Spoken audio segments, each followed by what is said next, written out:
Hey guys, welcome to back to the podcast. Babe, welcome to the podcast. Thanks. It's been way too long. Oh man, It's been way too long. But at first, I'm going to give you some public appreciation. Is it words of affirmation? Oh, Words of thank you. affirmation. You and your team absolutely crushed the golf last year.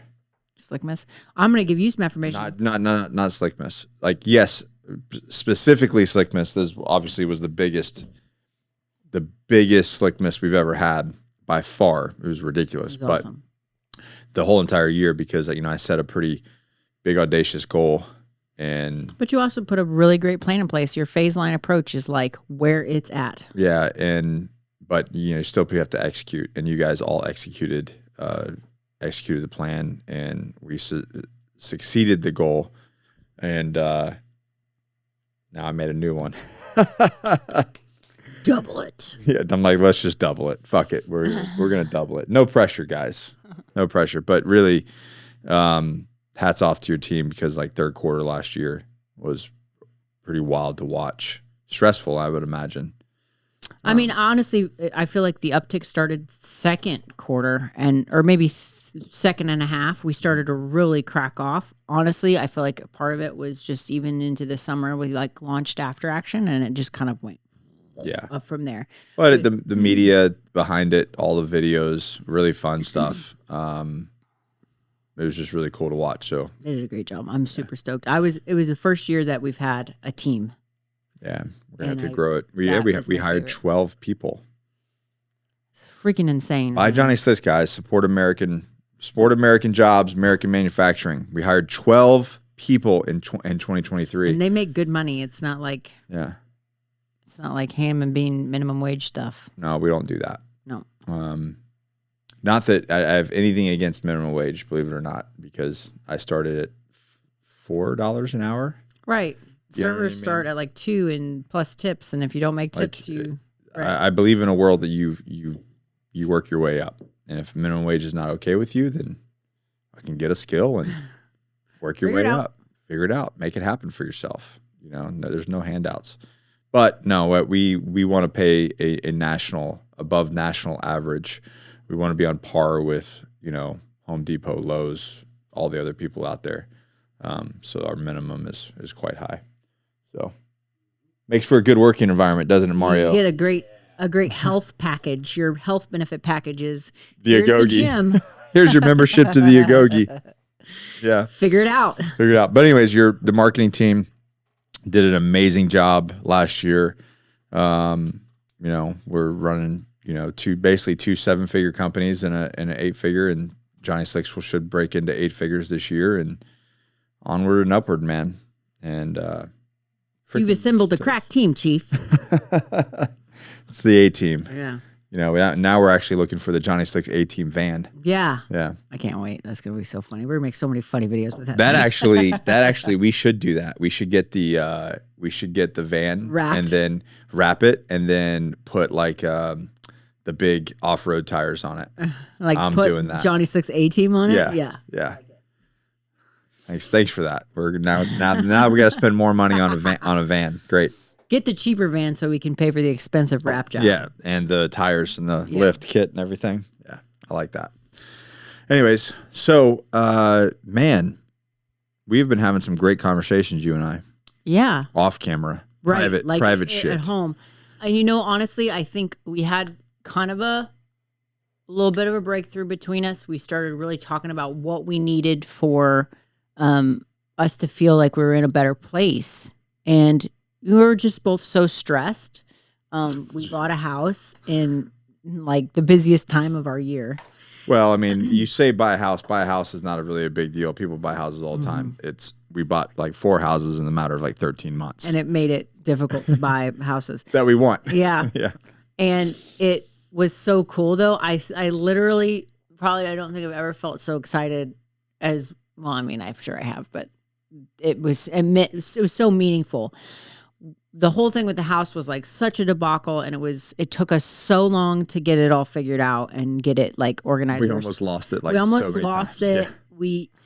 We had it like an October 20th closing date, and we didn't close till November 20th. So like for a month we were just like in the balance. Is this going to happen? We'd already taken all of our shit out of our house. And so we were just like hanging out with like nothing. And it was hard.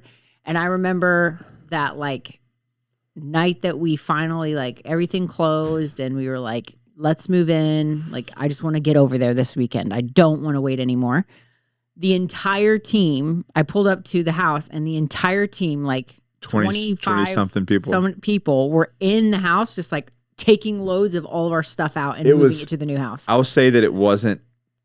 And in a great mood. Everybody was like super stoked. It wasn't, efficient's not the word. It wasn't organized. No. But it was efficient. Yes. You were there, right? Yeah, oh yeah. Yeah. He was like hungry and like it was just like everybody was just like grab something and put it somewhere in the vehicle. Your car and go. Put it in your vehicle and go. That was I mean, we were pretty decently packed up. And there's a lot of stuff out, but there's a lot of little stuff because we had been still living there. And it still had to be taken over. We had to like last minute go get extra boxes, but they literally just grabbed shit and threw it in the vehicle and made it happen. Yeah, I was just like, let's just rip the Band-Aid off. It wasn't pretty, and on the back end, it took us a little bit to like flush out unfuck it at the other house. But yeah, it was time to rip the Band-Aid off. Plus, we had an event that the house was already rented for, so we had to get out of our house. Anyways. But great thing to bring up because we were talking. Was it last night at dinner? Mm-hmm. How do I bring this up? I want to talk about going through. There were so many different steps through 2023 of where I was just. It was hard, man. Last year was a hard year. It was the most rewarding year we've ever had by far, and that's kind of my point. Basically, took us to a different level. Yes. Yeah, but absolutely. It was professionally so and personally. Hard. Yeah. It was so hard. And it was all 90% of it was self-induced. Depends on what you're talking about, but yeah. But nonetheless, it was a very, very difficult year. And a lot of financial moving around and utilizing different products and financial products to then level up your life, right? And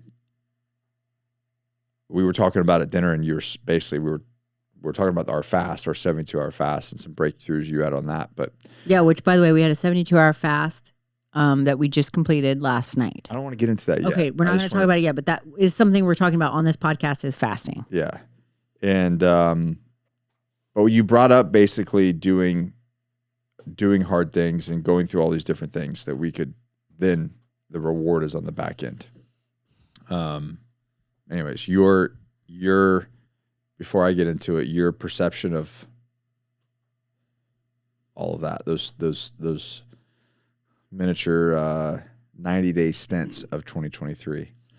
I'll tell you this: if I hadn't had a dream about it all before, I don't think I would have been okay because it was so stressful and overwhelming. Really. You want to talk about it, or you want to? Yeah, we could talk about it. I think probably the biggest thing is like, there's some things that we could talk about, like, but they included other people and I wouldn't want to bring them into it. So it's like, for one, first, the very beginning of the year, we started off with like, we're going to do IVF one last time. And we had one embryo left and it was perfect. It was a perfect embryo. Mm-hmm. They actually said it was one of the highest qualities that we'd had, which was like, I think it was an AB embryo, which was like super high quality. Yeah.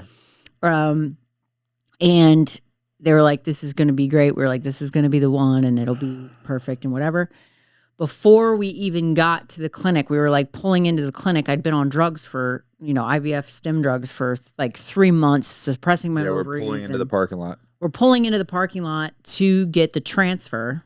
And they called us to tell us not to come. We're like, well, we're already here. We drove 2 hours. We were at our appointment time. Yeah. Yeah. And they called to tell us that they had started the thawing process of the embryo and that it didn't thaw. Yeah. It's essentially when you do IVF and they freeze embryos, it's like a frozen embryo transfer.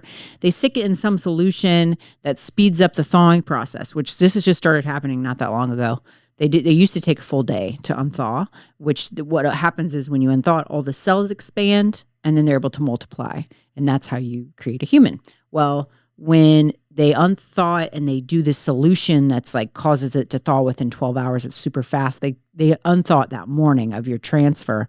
And for whatever reason, it like was ruined with that solution or whatever. They don't know.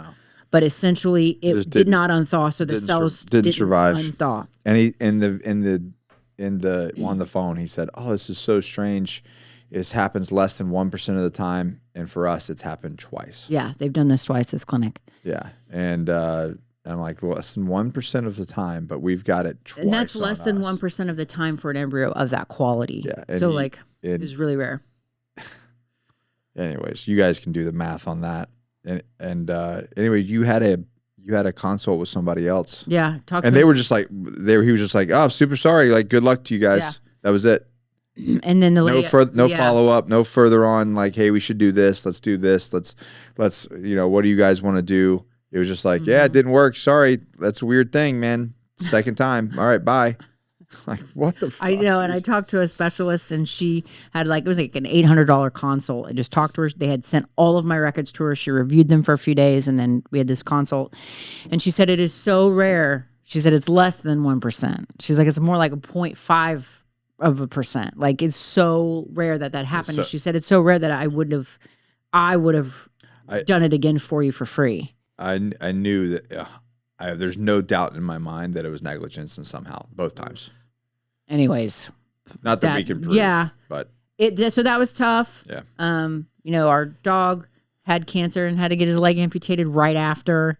We just kind of had like one thing after the other for a little bit. He's doing great though. Some issues with some people and some friends and partnerships and things like that, and it just was like super frustrating, super hard year. But around the time we started talking about moving and getting a house, I had this really crazy dream, and it was like, it really helped me to go, I think it's all going to be okay in the end, because it was like this dream that I got picked up by this tornado, and you were Dorothy. You're just a Midwest girl. I'm just a Midwest girl. I love a good tornado. So they said basically like in the dream, I was with a bunch of people under this like school, and there was a tornado coming, and so everybody was lined up against the walls doing tornado drill stuff, which you probably don't even know about because that's a Midwest thing. We do tornado drills all the time. And you know what I'm talking about. You line up and you just get with like your neck, cover your neck, lay against the center block wall. That seems like it's really going to work out for you. I don't think it's not very effective. It's like those things the nuclear drills in school in the 40s and 50s. All the kids get under the desk. You're totally fine. Your desk will keep you from growing an arm on your head for sure. So, basically, same deal. That's what we have in the Midwest. We do these drills. So in my dream, this was like a school. Everybody was doing this tornado. It was a real tornado was coming. The sirens were going off. I was standing there. I was like telling people to come in here and be calm and do the thing. But I was like totally like also like I've been through this before and everything's going to be okay. I'm telling you everything's going to be okay. We're going to be fine. And then the tornado came through the building, and like I was staring straight at it. And it lifted me off the ground, and I just like was staring into it, watching shit fly around. And then it put me back down, and it left, and everybody was fine. Like there was some destruction, but nothing was like, no one was hurt. Mm. So like typical Allie. I got this. Everything's fine. I have no idea what I'm doing, but I know I'm doing it really, really well. It's fine. Everything's fine. I've been in a tornado before. You can trust my experience. So that's like exactly, and that's how our son is as well. He's like, no, I'm an adult. I got this. I'm the coach. So that's kind of what, like, before all this stuff went down with the house, I had this like dream, which really kind of like helped us to get through it. Cause I sort of like, I told you, and I'm like, listen, I think everything's going to be fine. And there's so many times where like, we lost the house. It's over. Well, I mean, we even got told that. Yeah. We're like, okay, all right. And then 2 hours later, they were like, wait, just a second. We might be on the right track. Let's stay with it. Anyways. We got the house, and it was so worth it. Oh my God. But didn't you in your dream, you had something with like a twist, like that basically tied. Well, only that, like what was kind of. We don't have to talk about it, but there was something that was tied to the name of the house or something like that. The street. Okay. Yeah. Yeah. Which we won't have to get into, but that was the same. There was something that was the name of the street, and it was all tied together, and it was kind of crazy. So that's what made you kind of interpret that. Right. Okay. That it was about the house. Okay. So that happened. And then honestly, getting through that and getting in the house, I really did not think you were going to like it because we only saw the house that one time. And you were like, it was not my pick. You were so like obstinate about moving anyways, kind of like you knew you wanted to, but you also were like, I don't know. Like I've lived here 17 years. I don't know that I like, I'm going to like it. Well, I had built my own little like fortress of solitude. And you know? I was like, I'm going to love this house and he's not going to like it. Like I really thought that. And then even getting in it, I'm like, oh God, at that point of how long it all took. And it was like so stressful for months. I was like, I don't even fucking care. Like, let's just figure it out if we're in it or not. The other thing is I had a 60-second commute for a decade or more, really. And now I've got I got to drive 17 minutes home. It's not a big deal. It's okay. I know people listening to this, they're like, what? Like 17, I drive 2 hours. I'm like, right. But the thing is like, guys, you got to understand, for a decade, I had a 60-second commute to my office and to my gym. You could walk. I could walk if I wanted to. You know, it's a nice walk. Yeah. And that's for a decade. You get used to certain things, guys. Yeah. Listen, don't give me so much shit. Yeah. You get used to it. You get used to a 60-second commute. And 17 minutes is... It's a lot more than 60 seconds. You raised 3 kids there. You taught all 3 girls, or all three kids how to swim in the pool. Yeah. It's a lot. Yeah. But we got in the new house and we both were like, oh my God, this was so the right move. Yeah, the first morning I went out back and had coffee and it was just like so quiet and like birds were chirping and everything. And I was like, oh, wow, this is cool. Yeah. I like this. So all that to say, like, I am in love with the house. I think it's awesome. And we had to push through so much where so many people would have said, fine, whatever, move on. Well, I was talking, there's a product called All-in-One Loan. You guys can look it up, but it's kind of a foreign thing. It's normal in some foreign countries. That's like how you do mortgages. And so I had to do one of those on one of my properties. But the way that, the way that our assets are stacked, I had to move a mortgage into an all-in-one so that I could then have the product to then do the next house, do the next purchase. And anyways, that was a struggle. And I almost quit on that one because I got denied. And I was like, well, see, it doesn't work. It doesn't work for entrepreneurs with complicated business, when you have multiple businesses and your income's coming from multiple different locations. Banks and mortgages like you to have that nice one job with a W-2 working for somebody, and they'll just roll out the red carpet for you. But if you're like us and you're kind of circumventing systems, it's a huge pain in the ass. It's a huge pain in the ass. So most of them don't even want to deal with it. Right. That's the issue. They're like, oh, this is way too much paperwork. Yeah. Way too much due diligence. And but my man Fabian I'll give it to him. He's a rock star, even though we might have threatened to kill each other a couple times. And Brittany, man, she's like. Yeah. So steady on the whole thing. Yep. She hung in there. So if you need a creative mortgage guy, I got your guy for you. Anyways, so if that process didn't take place, the second one, and that was a whole 3-month thing to close on that loan. And then there's a whole 3-month deal in the next one.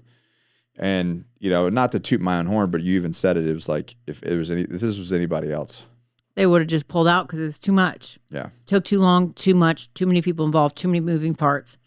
And, one thing we were doing, we had a house in our neighborhood that we purchased and had his mom living in, and then our house. And our goal was that we wanted to purchase a house with another house and combine it. So she had like a mother-in-law suite. Everything in our area with a mother-in-law suite was like astronomical. Which I was down with. Yeah, but it was like, just like, what's the point of doing that if we're just going to be paying just as much, right? So it's like, I only wanted to do it if we could make it work and make it worth the time. Otherwise, why move us into one spot? I was ready. I was like, let's just go bougie. Right. And so I said, like, what if we found something with no HOA and we put like a tiny home on it?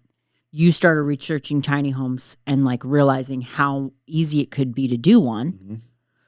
Super simple, really. And then it was like shopping for the right HOA spot. Which there's only one place in an entire Tri-County area. 3 counties, there's one house. And then we had to go to battle. Yeah. But it was worth it. And this is my whole point to the whole thing, is that people just don't realize they quit on themselves. And yes, it's difficult. Yes, it's stressful. Yes, it's hard. But man, the reward on the back end, like by doing the 2 moves that I did, the reward on the back end is exponential. The way you feel, the way that what you've built for your life, just the net worth alone that you've created for your family. I mean, it's amazing. It just breaks my heart to see how many people won't go through the fire to come out the other side. That's too much. They don't want to. But that's why your life is the same over and over and over, and it just never improves because you're not willing to transcend the hardships. Right. And like, I know we were talking about this too. It's like maybe sometimes you are ready and you want that, right? But there's maybe a limiting belief that's keeping you from taking that journey. Yeah. So even subconscious, right? We talk about this a lot, but I think Bedros talked about it on one of your calls as well, on the Agoge mentorship calls. We were really talking about, how in life, until you deal with your heart, until you deal with your limiting beliefs, you will only go as far as you believe yourself worthy. Mm-hmm. So many times, we attempt to do something or we set out a goal to do something and quit. And I've seen more and more and more people, friends, family members over the years that say they're going to do something. And we all have those friends that always say they're going to do something and then never do it. Right. And it's like that in and of itself, you create a belief about yourself. You don't even trust the words that are coming out of your mouth. Yeah. So like I dealt with this in my own life this year, and this is kind of what we were talking about the other night. And it's something that I feel like was really just revealed to me during my fast. But which you did not want to do initially. Right. Which we'll get into the fast in a second. Yeah. But one thing that was like really big for me this year is that I wanted to compete in a bunch more jiu-jitsu competitions. And I put it into, for like my mind, and I put it on paper, and I was like, these are my goals for this year. I'm going to do all these comps. Literally every single time I put on paper or put it out into the universe that I want to do something with jiu-jitsu in a comp, I almost every single time have gotten super sick, like bronchitis, sinusitis, can't breathe, have to get on antibiotics every time. Right before. And it's like, I was infuriated this year.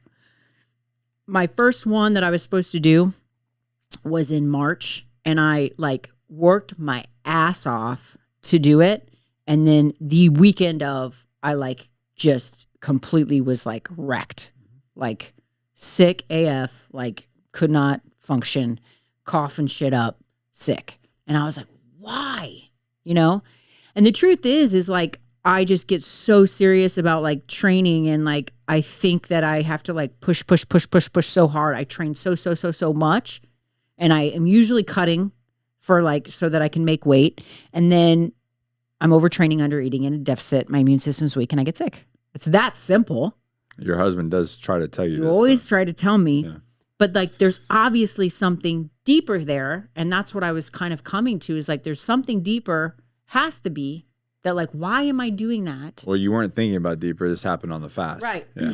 I'm I was thinking there's something limiting me from doing these comps the way that I want to. And I've done some and I've won some, but I've been sick even, I'd not even had my voice and been able to speak, but still competed and won. But why was that kept happening? So, in getting in that fast, it's I finally got a hold of it. I was asking myself, what would be my limiting belief that would keep me from achieving that goal? And I was why am I doing this training thing so much where I'm overtraining? And I truly believe there was some sort of limiting belief where I didn't believe in myself, or I haven't believed in myself. I sort of thought that I wasn't capable of, with my current skill set and my current ability, to walk in and win. Mm-hmm.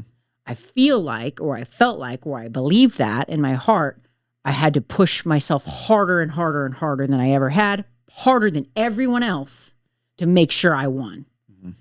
Didn't trust that I could do it unless I did. So I had a belief in my heart that I fully had to punish myself in order to receive the reward. Which with that method, it kind of created an issue for you and I, because you're like, no, I have to do all these different things. I have to set this up. I have to go extra. Take all your jujitsu sessions. Take all my jujitsu sessions, and then, because I'm trying to compete, and I'm competing at life and business, and so I'm like, okay, well, then you can take you can take my classes. Obviously, I don't want you to at the times that I go, but it created a little bit of issue between you and I as well by doing that, which. It was just super frustrating. I just felt like it was unnecessary. And I heard you say that, but I'm like, I truly in my heart didn't believe you. So it's like now kind of what shifted is, we went up to see Tom DeBlass. I messaged Danielle. His girlfriend is like a brown belt in jiu-jitsu, and she's really good. She's done a lot of competitions and things like that. And I just asked her specifically some questions about ADCC and like if that was something I felt like could do, because I had no idea. Yeah. ADCC is like I don't know, it might as well be the UFC. I don't know. In my mind, I was like, these could be professional fighters. I don't know. And there's different levels to it. Right. And I'm 38 years old, almost 39. So I'm like thinking like, I have no idea if this is something I'm even capable of doing. So I asked her, she said, why don't you come up and train and see what Tom says and see if you're on the level to compete. Like, let's see.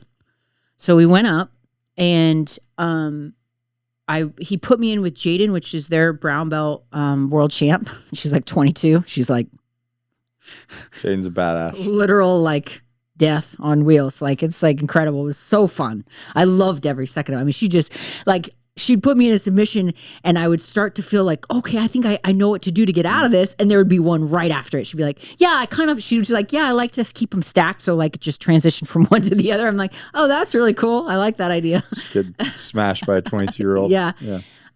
So he watched me do that. And then we did a lot more. I trained with another brown belt that was a little bit more my age. And we just it was great. It was fun. It was fun. Like I went up there and we had fun. It wasn't like stressful. It wasn't like weird or nothing. And he talked a lot about how he trains his world champions. Talked to us about how he does. There's a bunch of world champions up there. And they do not do what I was doing. Right. They don't train like twice a day. To death. It's like, no. And they drill so much. Yeah. Right. It's like they're less live rolling, more live drilling, if that makes any sense. So it's so incredible. And then we hung out, went to dinner, and afterwards he just said, yeah, I think at your level, in your division, like in Masters, I think you definitely could do it. Definitely there. And like,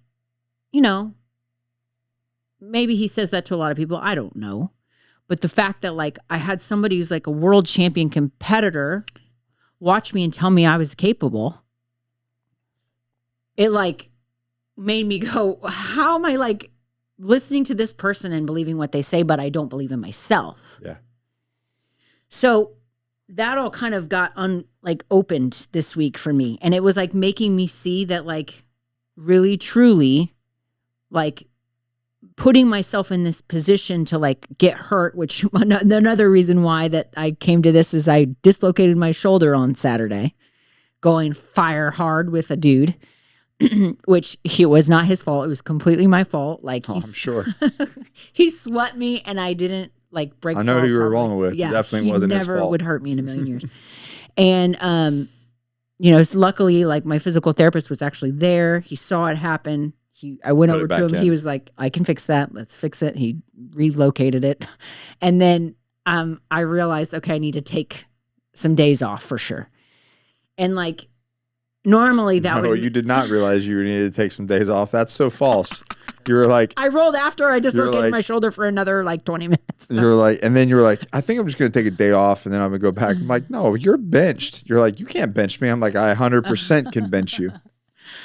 So I did. I took off like 5 days and then went back yesterday and just like flow rolled, did lots of drilling, felt really good.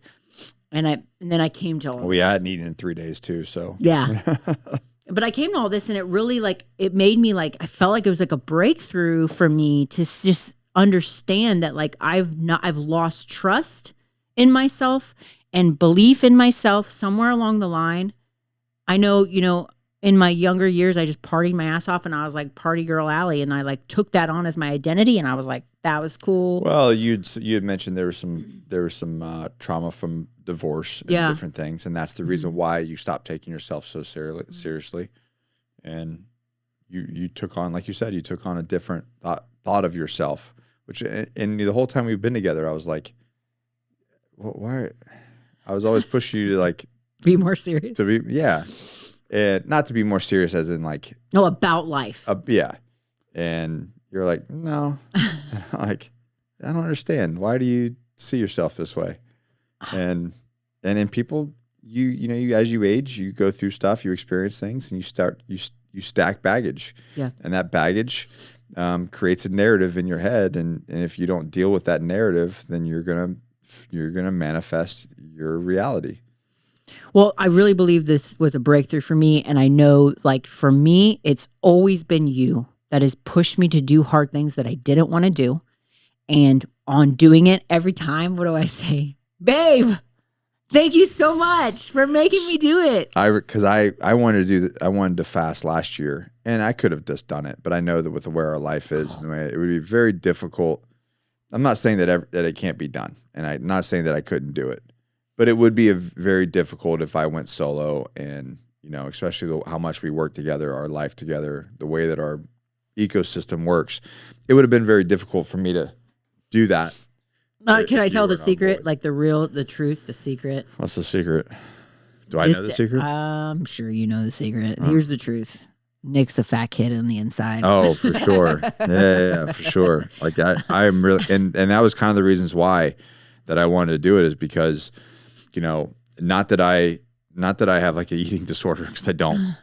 I just enjoy food. I just eat a lot. I'm a Greek. I'm a Greek guy. I like food, man. And I never fully understood that until we went to Greece, and we would be sitting around at breakfast, and they would be talking about lunch, and then at lunch they would already be talking about dinner. Everybody's like thinking about food all day. And the way that I would say, like, we do this because at some point we're gonna sit down for dinner, and everybody's gonna be like, okay, what are we having for dinner? And if we didn't talk about it hours beforehand. Food takes time to cook and prepare. These women know what they're doing, man. Like, if we don't talk about dinner at breakfast, then what will happen? What will happen? You're going to be all sitting around wanting food, and there's going to be no freaking food, you know? So anyways, but I do like, and I get hangry, and I've allowed that hunger, or I've allowed, you know, my macros, and I track very, you know, obviously everybody sees pictures of me. Like, I know what the hell I'm doing with food. But going without food is not something, even though I've been in the military and I've gone hungry for, you know, a long period of time, it's very different than this, right? And so knowing that and having that hunger kind of have power over you emotionally or mentally, it was not cool with. And I don't like anything that's like a vice that has power over me. So I wanted to do this. And plus there's a ton of health benefits with, you know, anti-cancer and healing and all kinds of stuff.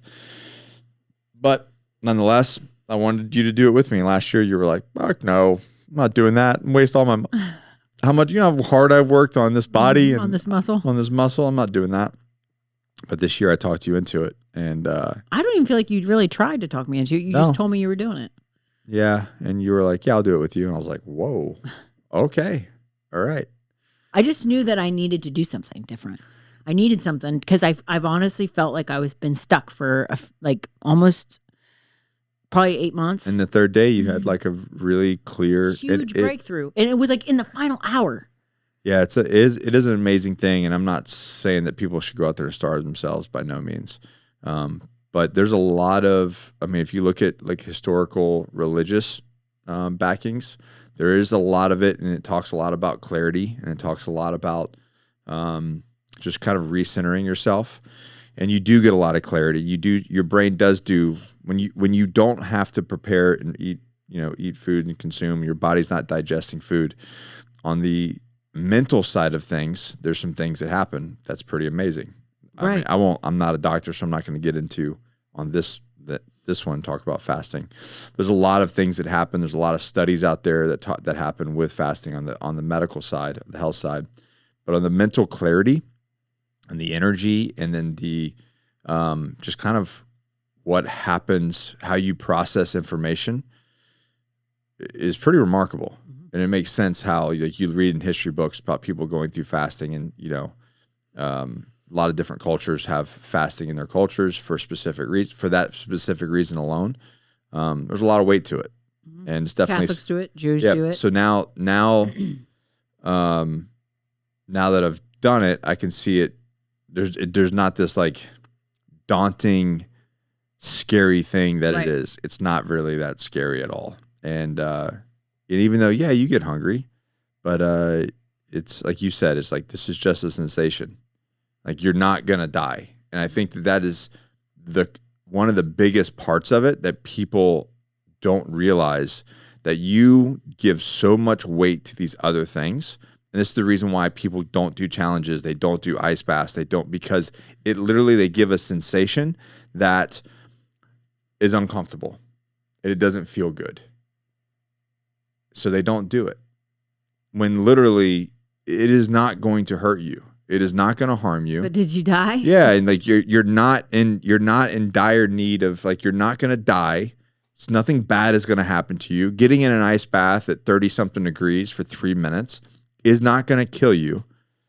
But just like all the moves we did with business in the house last year, the reward when you go through it is so great.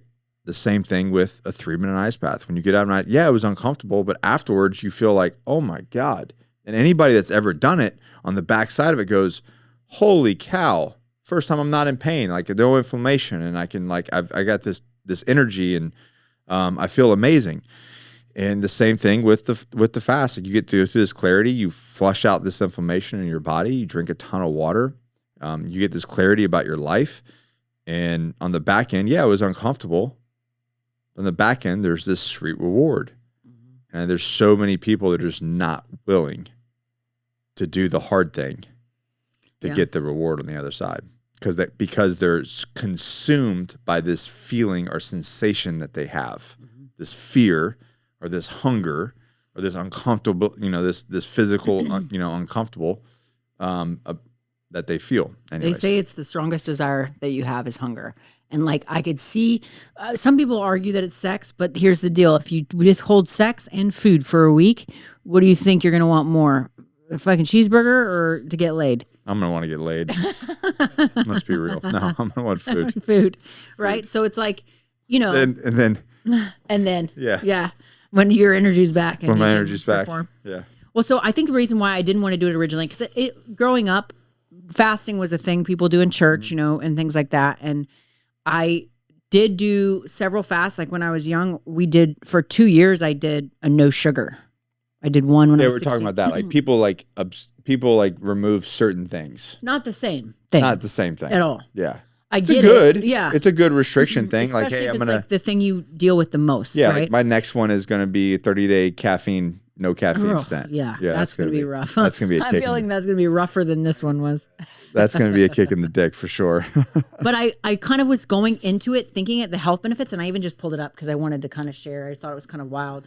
I more or less was like trying to, because I'd heard when you take away the digestive process, your body is able to work on other things. Yeah. I've heard of that before, right? That's a concept. So I found these 2 studies specifically. They were in mice. One was in the National Library of Medicine and Biotechnology Information, and it's from Public Med Central.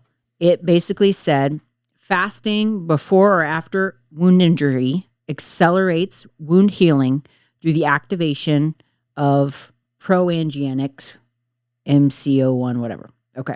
So essentially, you heal faster.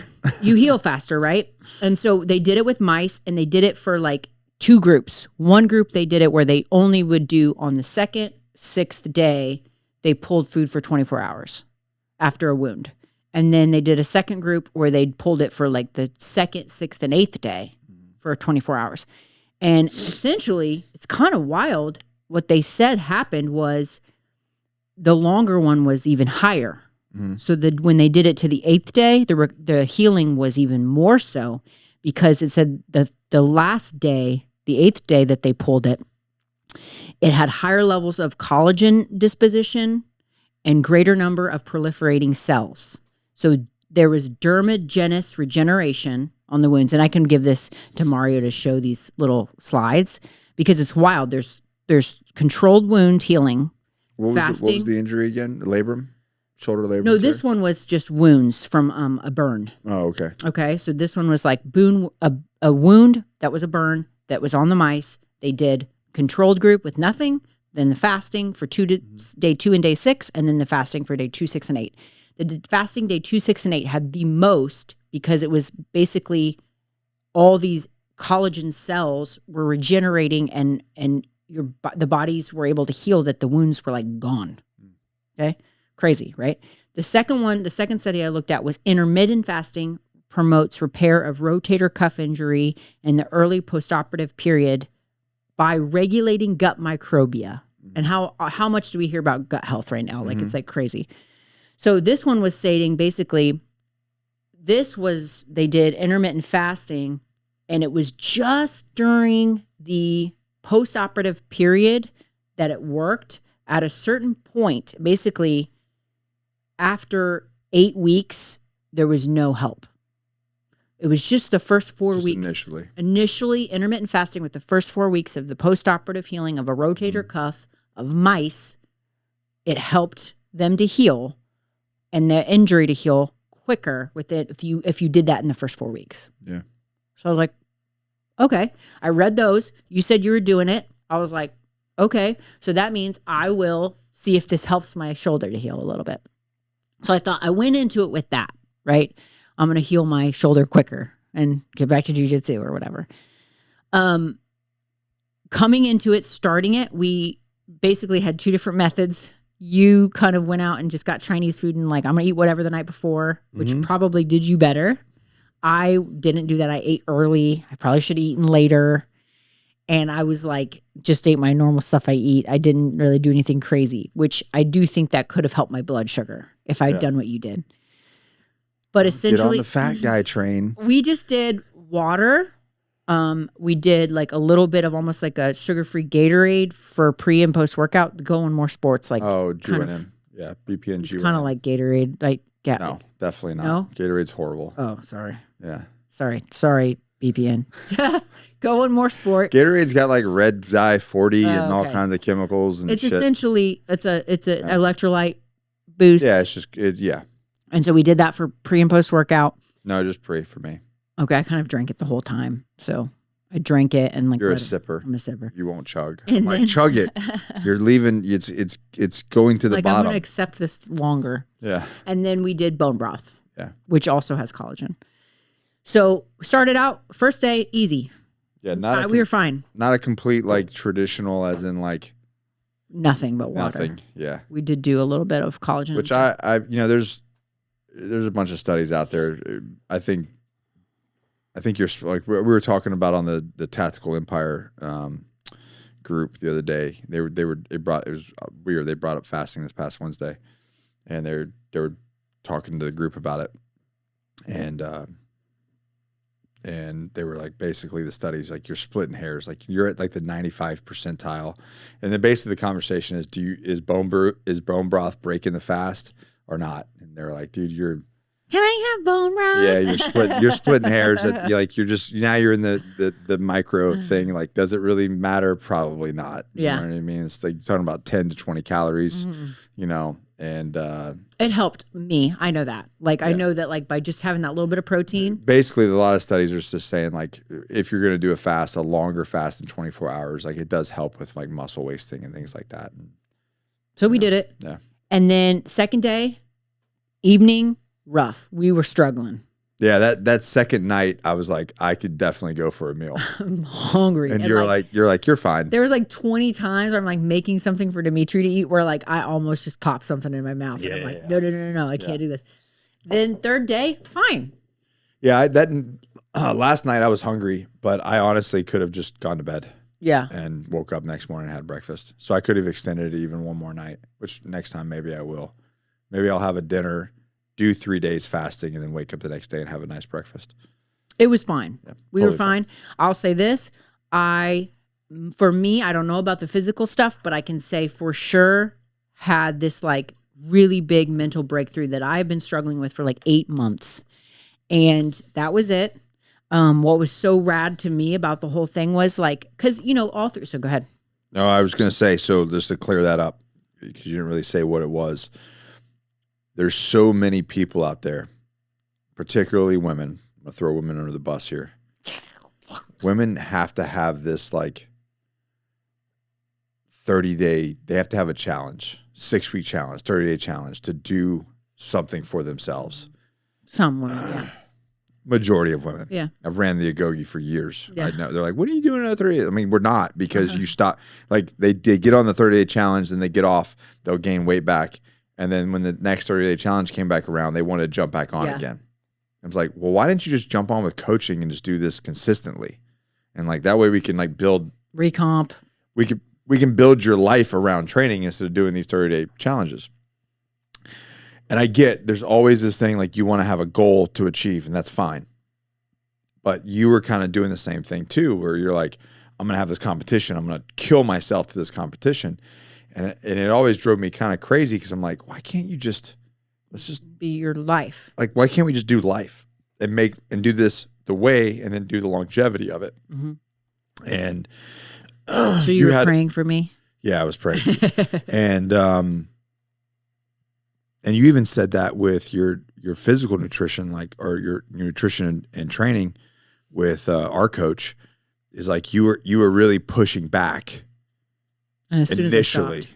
And you're like, no, I want to do it this way, or can I do it? And you're rushing, and you want to rush to lose weight, rush to gain weight. I just wanted to cut. And she was like, she kept moving my calories up, and I would be like, you were fighting, right? Fighting. And you didn't really achieve the results that you wanted until you let go of the fast stuff, let go of the vine. And that way you're like, I'm just going to trust the process, and I'm going to do this for a very long time. And it took a couple years. Plus, you know, you were coming off, you know, postpartum with Dimitri. And, but you mentioned last night, you were like, when I finally just said, you know what, I'm just going to follow the instructions. Follow the instructions and trust the process. And trust the process. And I'm not going to do this 30-day thing, and not going to like constantly trying to cycle, you know, is when everything started to happen for you. But you weren't applying the same lessons to the other areas of your life. So therefore, did the fast, on the third day of the fast, you had this clarity, and you were like, why am I killing myself? And why don't I believe in myself? Why don't I trust myself? And to give Tom, you know, to give Tom where credit's due, he sent you a message. Yeah. And it was very nice. Yeah. And he said, you don't want to share? Embarrass me? No. I mean, you can just, I don't really know. Like, basically, he said, you're really talented. Really talented. I was really impressed with how you impressed. And the fact that, you know, he's one of the world's best, like, says that. Yeah. I was like, I'm going to throw up. And that's what we were talking about last night. You're like, this world champion, one of the best in the world, believes in you and says that you have this capability, but you don't even have the belief in yourself. Right. I mean, it makes sense, because, like, obviously you put more credit on something like when someone like that tells you something. Right. But, like, really does it? Because it's like, you're in charge of you. And that's where people are giving more credit to other people than they do themselves. Right. More weight on what people say than what you believe about yourself. You believe about yourself, or the way you see yourself. And that is wrong. Right. But anyways, through that clarity, you were like, oh, wow, I'm holding on to some things. Some stuff that's been causing me to act this way. And really, yeah, it's cool. It's, you know, I talk about doing hard things. I talk about challenges. But there's a point to where you just make your life harder. You know, like, you just stop making your life harder. You're creating chaos. You're creating, yeah, exactly. You're creating stress. You're creating chaos in your life that doesn't need to be there. And honestly, self-sabotaging. Yeah. And that's kind of like what we're getting at. It's like the biggest thing is like, if you put yourself in certain positions and you're not having the success that you wanted, maybe it's time to sit down and identify what it is you believe. What do you believe about yourself? What do you believe about your abilities? What do you believe about your partner? What's the story that you keep telling What is yourself? something why are you being held back by your own limiting We've beliefs? talked about that for years, about the narratives that we tell ourselves, the stories that we create ourselves in our head. Yeah. you know, and that can cause a lot of problems in our life. And, you know, it's kind of crazy because I was just talking to my mom about it, but like throughout history, and like you said, people fasted and they would get this great clarity, and people would go into fast and pray thinking that, like, I think there was a lot of people that super religious people thought that if you prayed and fasted, that's how God would hear you. Like you had to bring a burnt offering and you had to pray and fast. And like, that's the only way he's going to listen. But the truth is, this is the really, really truth. It isn't that he changes to listen to you because you bring him this penance. You or get whatever. clarity. You get clarity. Yeah. You're more more aware. You're listening. Yeah. Just by turning off the desire for food and that like comatose state you put yourself in by just eating and being comfortable. Yeah.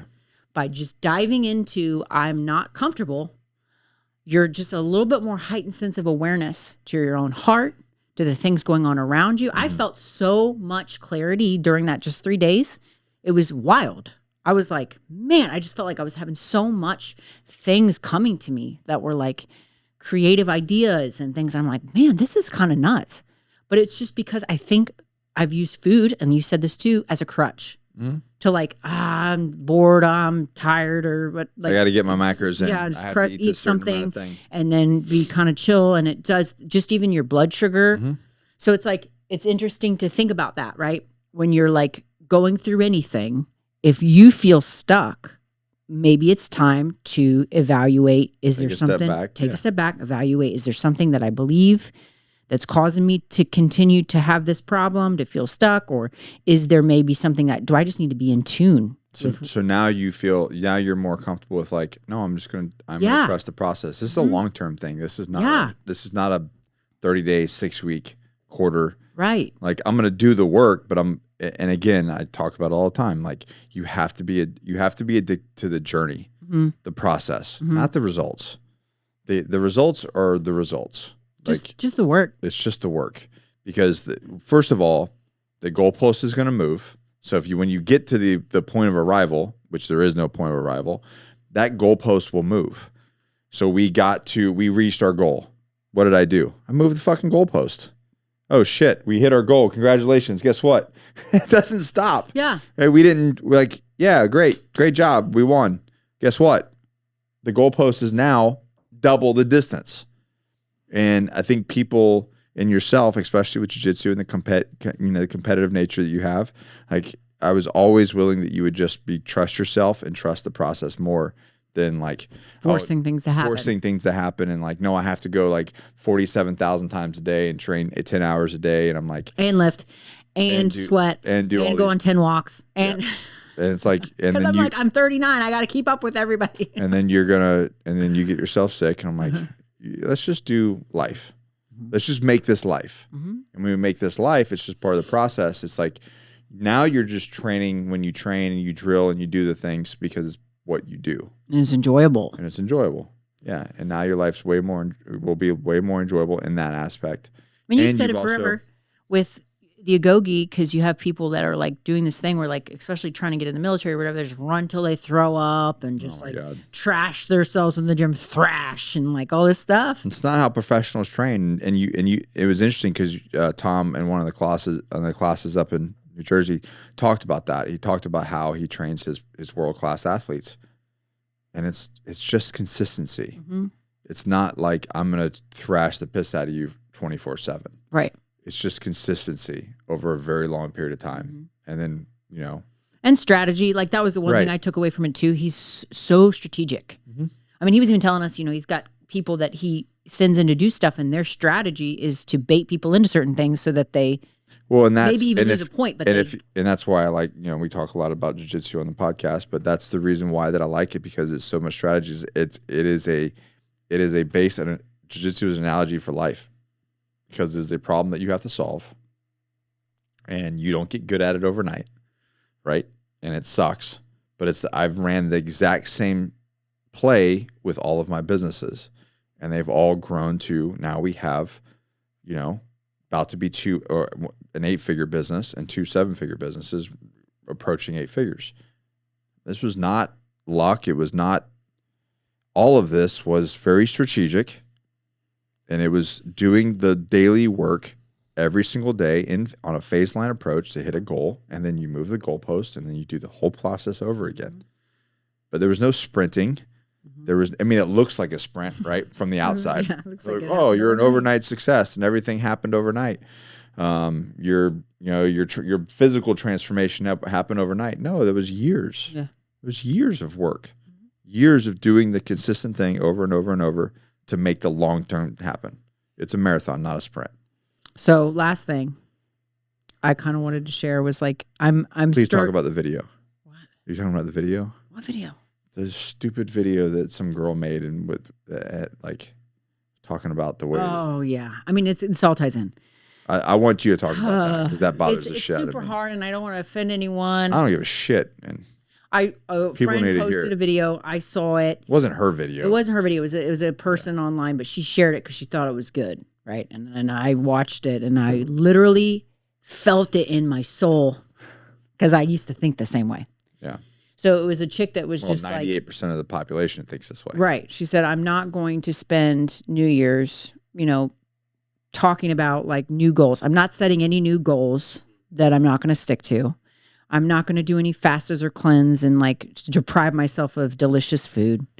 I'm not going to pretend that I'm going to come off social media and just, really deprive myself of something like scrolling and enjoying myself because life's hard and I'm going to enjoy every minute of just like what I can do. So I'm going to be cozy and sit and scroll and drink my lattes and drink my wine and eat my good food because I'm going to enjoy life. Because life's hard. Because life's hard. Yeah.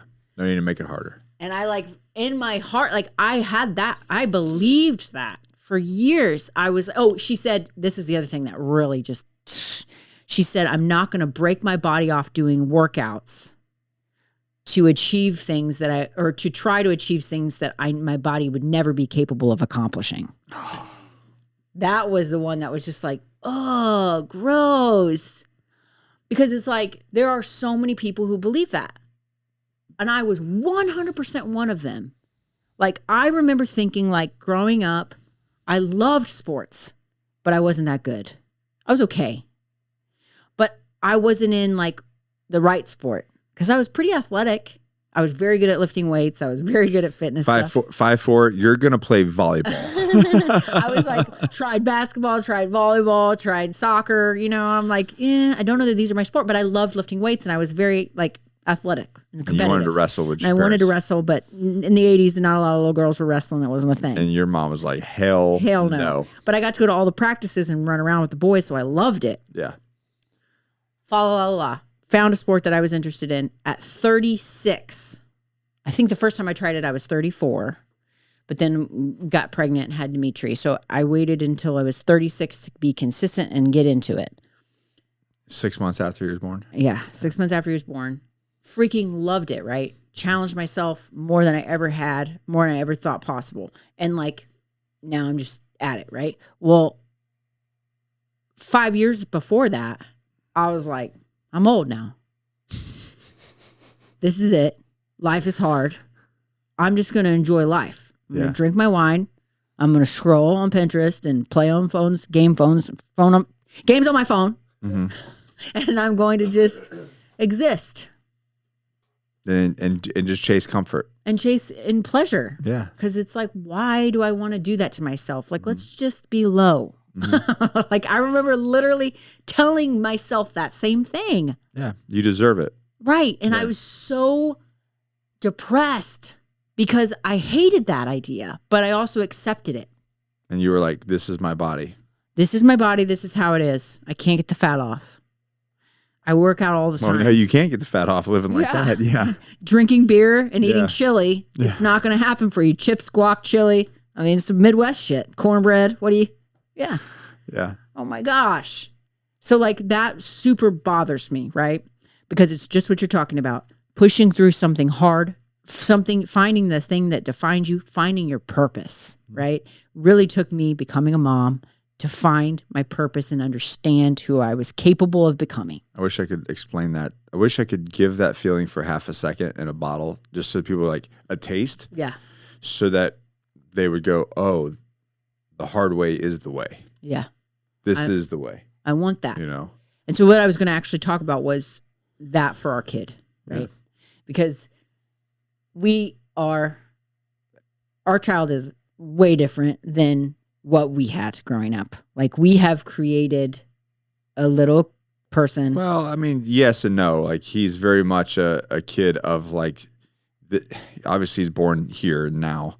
Yeah. But I mean, he's being raised a lot more closer to like the way we were raised. Well, that's why we've like chosen that. Yeah. Right. But like, ultimately, he will never go without. And there's a lot of times that it's just, we're going to have to create some hardship because right. he's very blessed. So obviously. that was my whole point. Like, I've watched this thing where it's like a trend, I think. Like, and again, I'm not trying to offend anyone. Do your thing, man, whatever. But this is just for me, right? I don't give a shit. I found this like to be a little troubling. It's like, I don't want it for him anyway. Yeah. This idea that like kids' childhoods need to be like a theme park. Like, yeah, entertain me. Entertain your kids 24/7. You need to like go out, take them to do 80 million fun things and post pictures every day. Yeah. And like, that's how you're going to have a good childhood. They got to have treats. They got to be entertained. They got to have iPads. Constant stimulus and pleasure. Right. Because that's like fun. Right. That's how they're going to have fun. And if they're not having fun, then are you a good parent? And they're bothering you. Right. And it's just like, gross, bro. Like, the best memories I have of my childhood and teenage years, like literally the best and most vivid, are missions trips I did.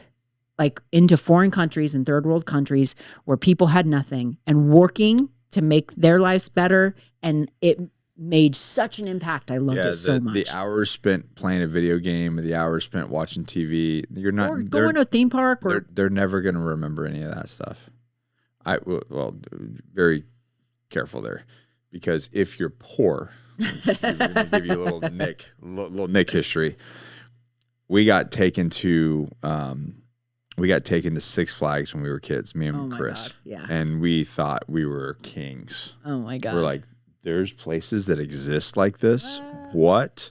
You can just eat treats and ride rides. and I went to the Batman thing at that was a big thing in Six Flags. I don't know if they still have that in Georgia. Atlanta? It's in Atlanta. Is it they still have a Batman show? I'm not sure. I haven't been there. No. So back in, this was, I guess, late 80s, early 90s, they had a Batman show, and me and my brother were like, explosions. And we were just, so if you're a poor kid where you get your clothes at the Goodwill and you eat garbage food and et cetera, like, yes, it can make a memorable moment. But for most, I mean, I get it. It's like that, but if you went all the time, it wouldn't feel like that. No, you wouldn't remember. Kids who go all the time and have they're complaining that they have to walk. You know what I mean? Right, yeah. So it's like, there's a balance, right? But like, ultimately, I think that what is so cool and so significant is like giving your children like that sense of purpose. Yeah. And that sense of like working hard for something great. Well, we got chickens. That was one of the things we wanted to do. Yeah. So now he's out there twice a day feeding the water. First thing in the morning, man. I'm taking him sometimes out there at 5:30 and 6. If he's up, we're out. Yeah. It's dark. Yeah. And he's out there feeding the chickens. Yeah, I took him last night, and we fed him and watered him last night and checked on him and everything. And it's just what he does. Mm-hmm. He's 3 years old and he has to go take care of chickens. Put on his bibs and take his. Just today, you said he's like, I'm just gonna hang out with them. He told me, I said, well, I gotta go, so you're gonna come inside now. And he said, no, I'm gonna stay out here with them. You can go. And I said, well, that's fine, but I can't leave the coop open because I gotta let the dogs out. So he's like, it's fine. And I'm like, you're okay if I shut you in here? And he's like, Mom, he said, just give me some space. Like, just give me a minute. I'm fine. And he said, don't check on me. I'm good. I said, well, what are you doing? He's like, I'm just hanging out with the chickens. I said, okay. So I would pop my head out like after a little bit. And he's like, Mom, don't check on me. I'm good. The problem is the chickens are running away from me. I just need you to go inside. I was like, okay. So he's like totally into it. For 30 minutes out, he was out there talking to the chickens. Talking to him, trying to feed him out of his hand. Literally, the kid is picking up their poop and throwing it out for us. It just shows you. It just goes to show you, like, they don't need these devices. They don't need constant entertainment. They need purpose. They need to be given something more. And you know, I feel kind of weird sometimes with our son because he's just, you know, I don't want to get too crazy, but like we have to do an insurance policy on him.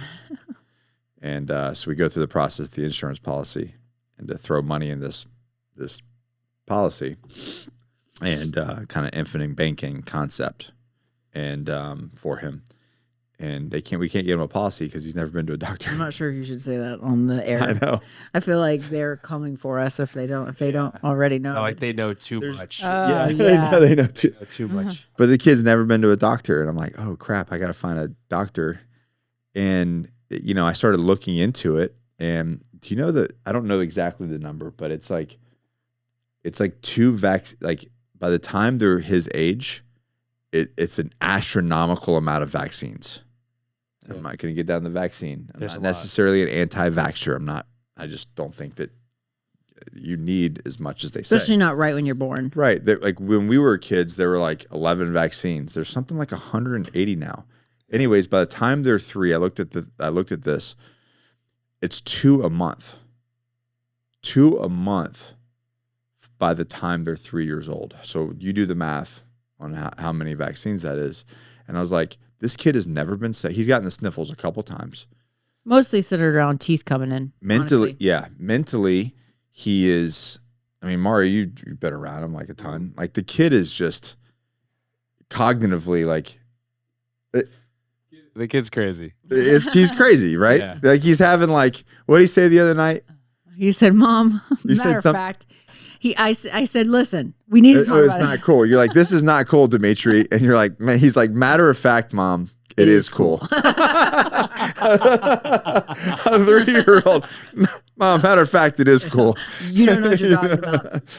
So, but my point is cognitively, he's just so ahead of other kids. And I'm not. Don't say that. I'm going to say it. He 100% is, and you have to give credit where credit is due because kids don't become like that for no reason. Right. There's something that we did or didn't do. Right. That's different. And anyways, and I'm not trying. I don't want to compare him to other kids because everything. But I'm like, dude, take your kids off devices. Stop giving them sugar. Stop pumping them full of vaccines. Stop taking them to the doctor every time they bump their toe.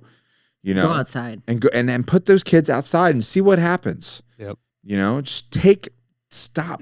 Like I see these people and they just pump them kids full of sugar, and we know the effects that it has on their brain. iPads and it's just crazy, man.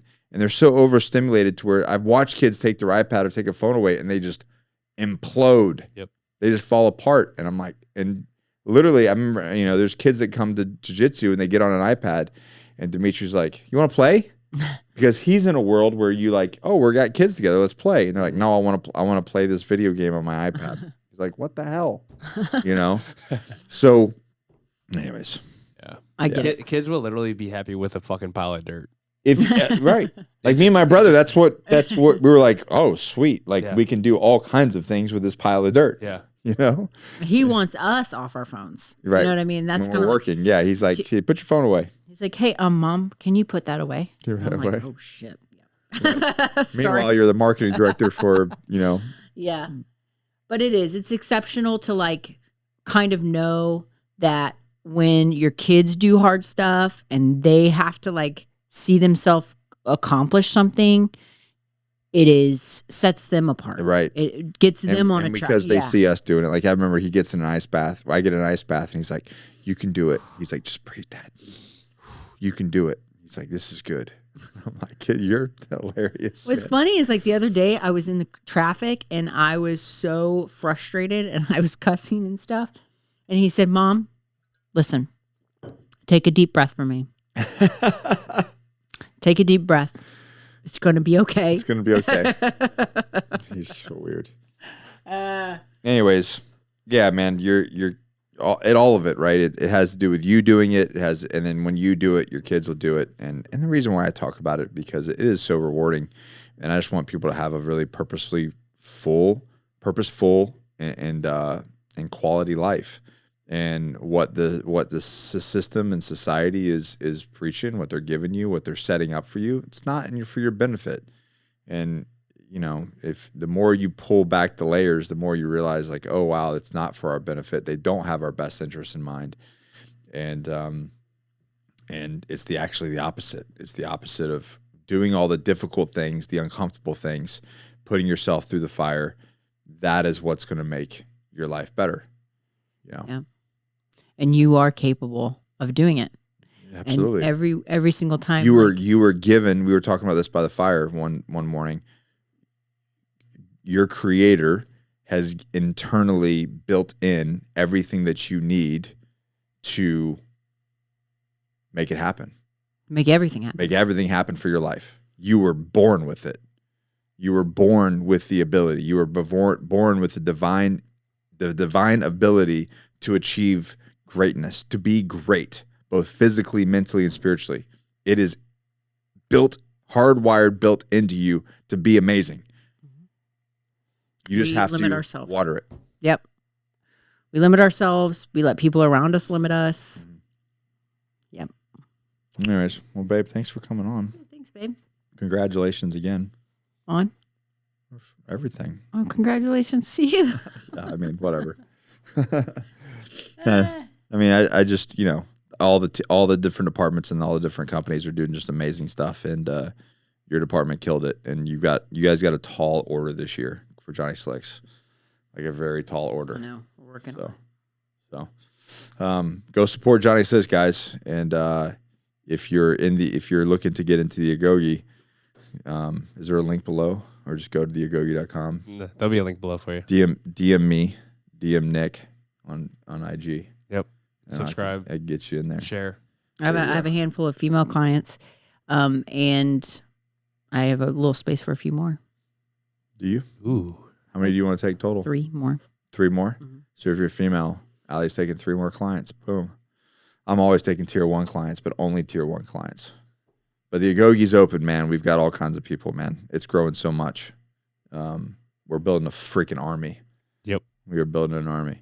All right, guys, screenshot this. Tag Allie, tag myself, tag Always Forward Podcast, and we'll share it. Appreciate this. People need to hear this information, whether they want to or not. They need to hear it. And anyways, appreciate you guys listening. Love ya. Never quit, never surrender. Always forward. Peace.